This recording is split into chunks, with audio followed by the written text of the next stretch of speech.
খুবই করে আমাদের যারা আমরা কাজ করি, যারা আমরা হচ্ছে কথা বলি, তারা হচ্ছে অনেক বেশি করে কথা বলা উচিত এবং কথা বলা দরকার।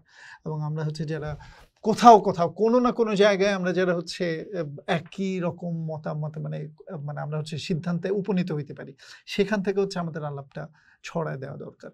কারণ এখন হচ্ছে খুবই মানে এই বাইনারি ভাঙার এবং হচ্ছে ধরেন সমাজটার একটা সমাজ, সেখানে হাজার হাজার মতামত থাকবে, কিন্তু দুটা ভাগ হয়ে দূরত্ব হয়ে যাবে, এই জিনিসটা আসলে খুব ভয়ানক জিনিস। এই জিনিসটা হচ্ছে আমাদেরকে অনেক ভোগাইছে।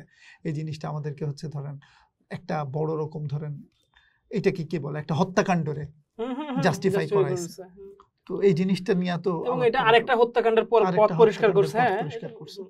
ধরেন তারপরে হচ্ছে ধরেন এই যে ইয়েগুলো ধরেন জামাতের যুদ্ধাপরাধ নিয়ে আমরা যত আলাপি করি, কিন্তু সাইদির যেদিন সাইদিরে হচ্ছে চাঁদে দেখা গেছে সাইদি সাহেব, সেই দিন হচ্ছে যে কয়টা জামাতের ইয়েরে মারছে, এই মারার অধিকার কে দিছে? তারা কেউ তো দেয় নাই। কিন্তু তার তো হচ্ছে একটা নৈতিক ইয়ে তৈরি হয়েছিল যে আচ্ছা ঠিক আছে, আমি হলো আমার দেশে বাঁচানোর জন্য ইয়ে করার জন্য এটা করছি, এই অধিকার তো তারা কেউ দেয় নাই।